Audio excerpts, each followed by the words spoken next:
Kalau ketemu kita jangan dilawan, kabur aja, ntar mati.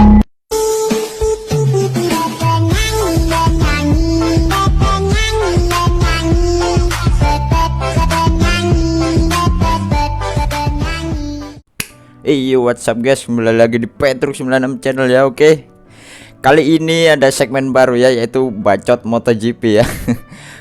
Kali ini kita akan bahas masalah-masalah yang ada di MotoGP ya. Contohnya yang sedang viral, yaitu berita dari Dovizioso yang akan bergabung jadi tes di Aprilia ya. Oke, bagi kalian yang baru nemuin ini channel, langsung saja tekan tombol subscribe dan jangan lupa tekan tombol like-nya ya. Oke, dan jangan lupa tekan tombol jangan lupa follow ya Instagram ya. Oke, kita langsung skuy ya, kita bahas sampai akar-akarnya ya. Saya lagi di rumah nih guys. Jangan lupa like, comment, and subscribe. Oke, di sini ya Andrea Dovizioso akan menjalani tes bersama Aprilia di bulan April dari tanggal berapa? 12 sampai 14 April ya. Kenapa dulu Dovizioso belum mau jadi tes Aprilia ya waktu 2020? Mungkin di lain sisi karena Dovizioso melihat performa RSGP yang tahun 2020 masih angin-anginan ya. Oke. Dan di sini masih banyak lagi masalah dengan Ducati, Dovizioso dan Aprilia ya. Oke. Mungkin Dovizioso tahun ini mau jadi test rider Aprilia mungkin karena lihat performa Alex Espargaro yang dites pramusim di Qatar kemarin, itu motor RSGP sangat meningkat ya. Nah, tapi di tes pramusim kali ini bukan berarti Dovizioso sudah terikat kontrak dengan Aprilia, belum ya. Hanya Aprilia mengundang Andrea Dovizioso untuk mengetes motornya, atau mungkin juga Dovizioso disuruh mengetes nanti tahun 2022 Dovizioso direkrut ya, mungkin seperti itu ya. Nah, ini pernyataan resmi dari Andrea Dovizioso dan Massimo Rivola ya. Saya merasa sangat senang atas ketertarikan Aprilia, dan ketika kami membicarakan kemungkinan menggelar uji coba ini, saya dengan senang hati menerima undangan ya. Hanya undangan, belum terikat kontrak Dovizioso, untuk bisa mengendarai motor MotoGP lagi, serta untuk menjaga kondisi. Memberikan umpan balik saya kepada para insinyur, saya mengucapkan terima kasih kepada Aprilia Racing atas kesempatan ini ya, dikutip dari gp1.com ya. Nah, ini pernyataan dari Massimo Rivola ya, dari tim Aprilia. Sebuah kehormatan bisa mengundang Andrea hari-hari di JRS hanyalah kesempatan bagi kami untuk saling kenal lebih baik, begitu juga di dalam lintasan. Ini takkan terjadi percobaan kerjasama ya, berarti belum terikat kontrak, melainkan kesempatan untuk menjalani beberapa lap bersama tanpa mengikat komitmen masa depannya. Berarti gini ya, Dovizioso tes dengan Aprilia belum berarti Dovizioso bergabung dengan Aprilia, belum. Ini masih undangan. Kami sadar betul soal kualitas Andrea dan kontribusinya bakal penting meski hanya dalam satu kali uji coba. Sumber Aprilia Racing dikutip dari gp1.com ya. Nah, kita bahas kenapa Dovizioso dulu nggak mau jadi tes rider Suzuki, Yamaha dan Honda untuk menggantikan Marc Marquez ya. Mungkin karena Dovizioso hanya mau untuk jadi rider utama. Nah, di Aprilia ini mungkin mengetes motor untuk tahun 2022. Kemungkinan Dovizioso akan gabung ya, masih kemungkinan ya. Oke. Nah, kita bahas permasalahan Dovizioso dengan Ducati. Ini dari Bapak Paolo Ciabatti ya. Meski bukan keputusan yang mudah, kami ambil langkah ini karena kami percaya ini adalah saat yang tepat untuk perubahan besar, tanpa merendahkan apa yang sudah kami lakukan bersama Andrea dan Danilo Petrucci.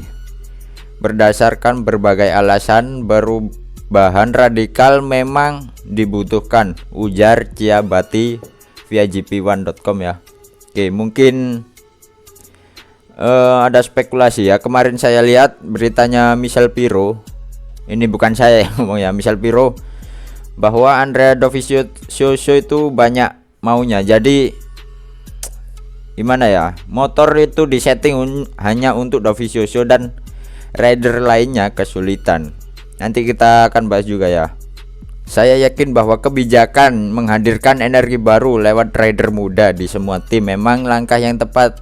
Inilah saatnya memikirkan masa depan dengan beberapa pembalap yang masih punya prospek untuk berkembang, lanjut mantan Sporting Director World Superbike ini. Namun tidaklah Ducati merasa hampa tanpa rider yang jauh lebih malang seperti Dovizioso ya.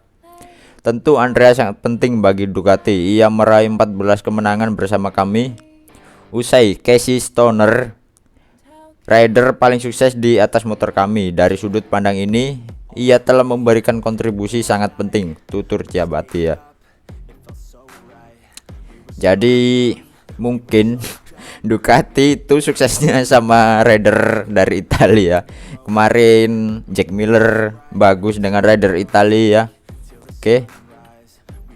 Jack dan Pecco memang merupakan dua pembalap muda meski Jack sudah menjalani tahun ke-7-nya di MotoGP. Adaptasi mereka dengan tim sangatlah positif tanpa masalah apapun. Toh para insinyur track dan elektronik mereka juga ikut pindah ke tim kami, tutur Ciabatti. Jadi mereka mempertahankan patokan-patokannya sendiri dan ini membantu transisi lebih mulus. Tim kami sangat bersemangat. Dua rider muda kami punya antusiasme tinggi untuk tampil baik. Saya rasa mereka membawa angin segar ke tim kami ya. Angin segar ke tim Ducati. Berarti sebelumnya angin ribut. Aduh, kita bahas yang tadi ya, Michel Pirro. Nah ini ya, ini dari sumber Mbak Yu aja ya, akun Instagram gosip MotoGP ya. Tapi dia berdasarkan fakta juga cuy, gak mungkin dia ngomong asal-asalan ya, nanti bisa-bisa diserang.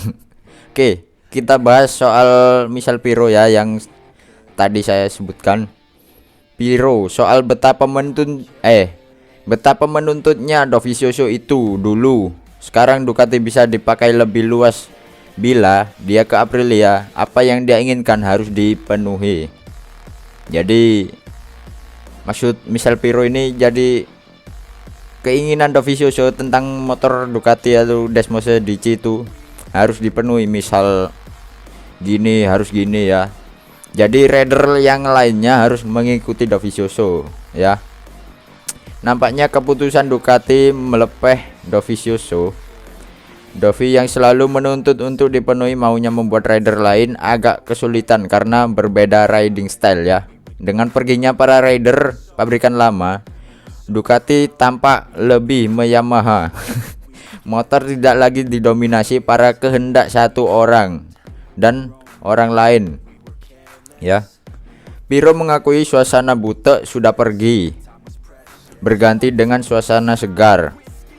Selama 2 minggu di Qatar, kami seolah menghirup udara segar. Belum pernah ada atmosfer yang baik sebelumnya, tetapi suasana telah membaik. Saya memperkirakan para rider yang akan lebih kompetitif. Dulu zamannya Dovi, kami semua ada di tangannya, harus sesuai mau Dovi ya. Jadi apa ya, semua rider harus mengikuti sarannya Dovi ya. Nggak bisa satu-satu gitu ya. Sekarang skenarionya lebih luas dan bagi Ducati ini bukan batasan tetapi peluang untuk dieksploitasi ya. Memang Qatar adalah sirkuit karakter khusus, tapi kami tampak bisa mengatasinya. Bila di luar Qatar masih terjadi masalah, maka itu adalah para rider yang menyelesaikannya, kata Pirro yang kembali membahas Dovi yang gosipnya sedang nego tes rider untuk Aprilia. Oke. Aprilia belum jelas idenya bagaimana. Apakah mereka akan fokus pada Dovizioso? Entahlah. Itu pilihan mereka. Jika Anda ingin mendapatkan Dovizioso, berikan apa yang dia inginkan dan lakukan apa yang dia inginkan, maka dilah. Tapi jika Anda sudah merekrut Dovizioso tetapi Anda tidak melakukan yang dia minta, saya tidak yakin itu akan nyaman di pedok, kata Piro soal Dovi. Ya. Jadi kemauan Dovizioso harus dipenuhi ya, nggak boleh nggak kayaknya. Dan semua rider harus menganut Dovizioso seperti itu.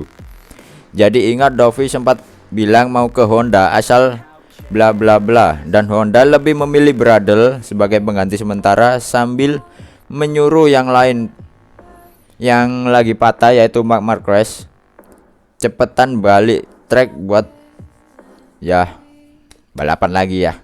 Oke, jadi itu ya beritanya. Menurut saya yang salah menurut saya di konflik ini antara Ducati dan Dovizioso dan juga Aprilia ya, Trisom. Ya, ini kita lihat who saw this coming, siapa yang akan datang. Andrea Dovizioso akan kembali ke board MotoGP ya, baik next month, bulan depan ya, akan mengendarai motor MotoGP di bulan depan bersama Aprilia Racing tanggal 12 sampai 14 ya. Oke. Jadi kesimpulannya dari permasalahan ini, yang salah antara Dovizioso dan Ducati dan juga Aprilia. Yang salah